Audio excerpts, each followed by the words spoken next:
UP में 7 चरणों में होगा चुनाव, 10 मार्च को आएंगे नतीजे। पंजाब और उत्तराखंड में एक राउंड में होगी वोटिंग।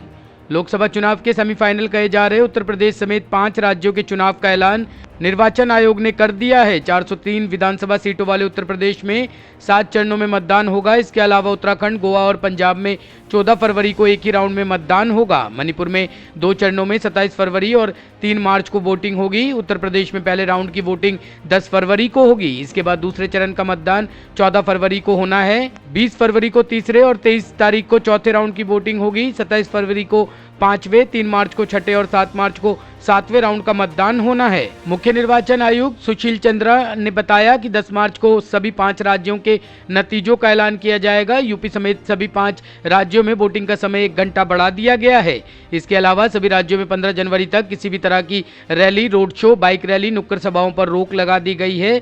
सिर्फ वर्चुअल कैंपेन की ही अनुमति होगी। चुनाव लोकतंत्र का उत्सव है। भारत निर्वाचन आयोग ने देश के सबसे बड़े राज्य उत्तर प्रदेश समेत 5 राज्यों में विधानसभा चुनावों की घोषणा की है। उत्तर प्रदेश पिछले 5 वर्षों के दौरान प्रधानमंत्री मोदी जी के मार्गदर्शन में, उनके प्रेरणा से बदलाव और विकास की एक नई राह पर चला है। नए भारत के, नए उत्तर प्रदेश में लोकतंत्र का ये महापर्व का हम हृदय से स्वागत करते हैं। 10 मार्च 2022 को जब उत्तर प्रदेश विधानसभा चुनाव के परिणाम आएंगे तो भारतीय जनता पार्टी प्रचंड बहुमत के साथ जनता जनार्दन का आशीर्वाद प्राप्त करने में सफल होगी। इसमें कोई संदेह नहीं होना चाहिए।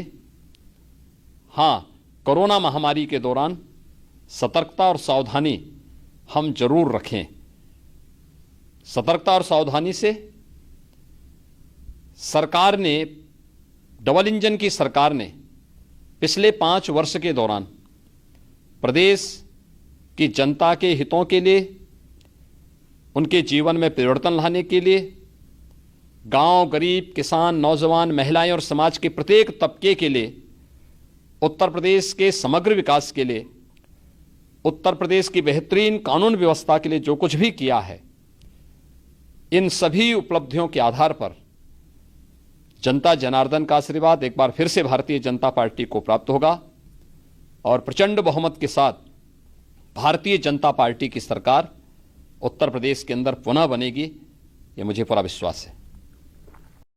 A detailed guidelines are being issued and which will be given to all of you regarding the COVID guidelines 2022 as to how the political parties, how the election officials, how the EVM persons will be dealt with and will be dealing with the COVID appropriate behavior. But the main point I would like to share with you, the Commission has decided that no road show, padyatra, cycle, bike vehicle rally and procession shall be allowed till 15th January 2022. Commission shall subsequently review the situation and issue further instructions accordingly. So up to 15th of January, because the situation is dynamic, it is not static. No road show, no padyatra, no cycle, bike or vehicle rally and any procession. Similarly, no physical rally of political parties or probable candidates or any other group related to election shall be allowed till 15th January. Commission shall subsequently review the situation considering the situation of the pandemic and issue further instructions accordingly. Chandigarh में होगा भाजपा का mayor. आम आदमी party ने जमकर किया हंगामा। चंडीगढ़ नगर निगम चुनाव में भाजपा भले ही दूसरे नंबर की पार्टी बनी थी, लेकिन मेयर पद पर उसने कब्जा जमा लिया है। शनिवार को भाजपा की सरबजीत कौर ने मेयर का चुनाव 14 पार्षदों के समर्थन से जीत लिया। कुल 28 वोटों में से आधे वोट हासिल कर भाजपा को यह बड़ी सफलता मिली है। चुनाव के दौरान आम आदमी पार्टी के पार्षद हंगामा करते दिखे। दरअसल चुनाव परिणामों में आपको 14 सीटें मिली थी और भाजपा 12 सीटों के साथ दूसरे स्थान पर रही थी।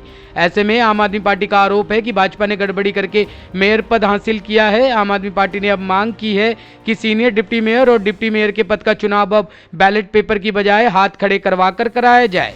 भाजपा की सरबजीत कौर के चुनाव जीतने के बाद आम आदमी पार्टी के पार्षदों ने जमकर हंगामा काटा, यहां तक कि मेयर की कुर्सी ही घेर कर बैठ गए। इसके बाद पुलिस को बुलाना पड़ा, जिसकी मदद से आप पार्षदों को हटाया गया। फिर चंडीगढ़ से भाजपा की ही सांसद किरण खेर ने सरबजीत कौर को कुर्सी पर बिठाया। बुलीबाई ऐप को लेकर राहुल गांधी का बीजेपी पर हमला, कहा भाजपा ने नफरत की कई फैक्ट्री लगा रखी है। कांग्रेस के पूर्व अध्यक्ष राहुल गांधी ने धर्म विशेष की महिलाओं को निशाना बनाकर अभद्र टिप्पणियों के लिए इस्तेमाल किए जा रहे बुलीबाई ऐप को लेकर भारतीय जनता पार्टी पर तीखा हमला करते हुए कहा है कि पूरा देश यह देखकर हैरान है कि कम उम्र के जिन युवकों को इस ऐप के कारण पकड़ा गया है उनमें नफरत कहां से आई है। राहुल गांधी ने खुद इसका जवाब देते हुए कहा कि भाजपा खुद नफरत फैलाने वाली फैक्ट्री तैयार कर उसमें युवाओं का इस्तेमाल कर रही है और उसका टेक फॉग ऐप भी इनमें से एक है। राहुल गांधी ने ट्वीट किया, बुलीबाई ऐप मामले में अभियुक्तों की कम उम्र देखकर पूरा देश पूछ रहा था कि इतनी नफरत आती कहां से है।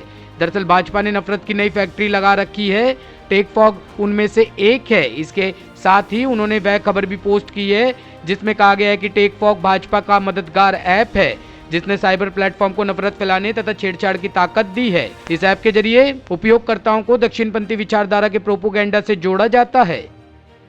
सभी अंतर्राष्ट्रीय यात्रियों के लिए 7 दिन का होम क्वारंटाइन जरूरी, नए नियम जारी।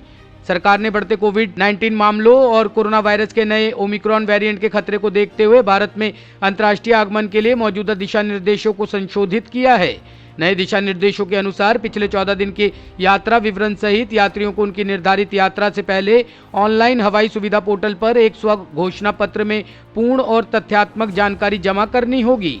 इसके मुताबिक अब से आने वाले सभी अंतर्राष्ट्रीय यात्रियों को 7 दिनों के लिए होम क्वारंटाइन से गुजरना होगा। इसके बाद 8वें दिन RT-PCR टेस्ट किया जाएगा। नए सरकारी सर्कुलर में कहा गया है कि नई मानक संचालन प्रक्रिया 11 जनवरी 2022 से अगले आदेश तक मान्य होगी। नए नियम के मुताबिक भारत की यात्रा करने के इच्छुक लोगों को ऑनलाइन एयर सुविधा पोर्टल पर सेल्फ डिक्लेरेशन फॉर्म में एक फुल और तथ्यात्मक जानकारी जमा करनी होगी। उन्होंने यात्रा शुरू करने से 72 घंटे के भीतर किए गए कोविड-19 RT-PCR टेस्ट की नेगेटिव रिपोर्ट भी अपलोड करनी होगी। जैश के रडार पर RSS मुख्यालय समेत कई संवेदनशील ठिकाने, पुलिस कमिश्नर का खुलासा। महाराष्ट्र के नागपुर में RSS मुख्यालय समेत कई अहम ठिकाने आतंकी संगठन जैश ए मोहम्मद के निशाने पर है। इस बात का खुलासा खुद नागपुर के पुलिस कमिश्नर ने किया है। इस जानकारी के बाद सभी महत्वपूर्ण ठिकानों पर सुरक्षा बढ़ा दी गई है।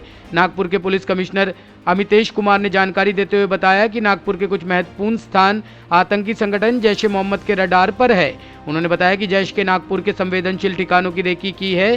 पुलिस कमिश्नर के मुताबिक यह जानकारी मिलने के बाद सभी महत्वपूर्ण और संवेदनशील ठिकानों की सुरक्षा में इजाफा किया गया है। वहां अतिरिक्त पुलिस बल की तैनाती की गई है जिसमें संघ का मुख्यालय भी शामिल है। हर तरफ पुलिस की चौकसी बरत रही है। इस मामले में महाराष्ट्र के पूर्व मुख्यमंत्री देवेंद्र फडणवीस ने कहा कि उन्हें केंद्रीय जांच एजेंसियों और महाराष्ट्र पुलिस पर भरोसा है कि वो जरूरी कदम उठाएंगी। जैश ए मोहम्मद बैंड टेररिस्ट ऑर्गेनाइजेशन के द्वारा कुछ नागपुर के वाइटल इंस्टॉलेशंस की रेकी करने की प्रयत्न की गई है। ये मामला सामने आने के बाद अनलॉफुल एक्टिविटीज प्रिवेंशन एक्ट अंतर्गत गुना दाखिल किया गया है। क्राइम ब्रांच इसको इन्वेस्टिगेट कर रही है। अभी तक किसी को भी नागपुर पुलिस ने अरेस्ट नहीं किया है। सर कहाँ का रेकी क्या है सर? ये एग्जैक्ट क्या स्पॉट्स है क्या है अभी ये कुछ हम डिस्क्लोज करने में असमर्थ हैं। योग्य समय पे बताई जाएगी।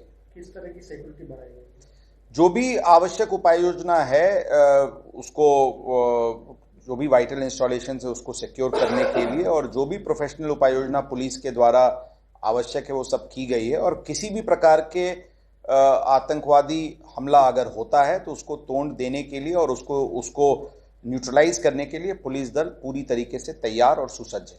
सेंट्रल गवर्नमेंट से कोई आपका ये कांटेक्ट हुआ है बात हुई? इसमें सभी लॉ इन्फोर्समेंट एजेंसीज जो भी हैं उनकी कोऑर्डिनेशन रहती है और जरूर रहेगी और जरूर रही है। इस विषय पे इससे ज्यादा अभी मैं बोलने में असमर्थ हूं। जैश ए मोहम्मद के अतिरिक्त जो ने रेकी की थी वो कल पुलिस। देखिए मैं ऐसा मानता हूँ कि ये बहुत ही एक गंभीर विषय है। इस प्रकार की रेकी होना मैं ऐसा मानता हूँ कि इसको बहुत गंभीरता से लेना होगा। पर मुझे यकीन है कि केंद्रीय यंत्रणाएं और राज्य की पुलिस ये मिलकर इस संदर्भ में पूरा ध्यान देगी और कोई भी घटना न हो इसकी तरफ ध्यान दिया जाएगा। ब्यूरो रिपोर्ट, टीम तफ्तीश न्यूज।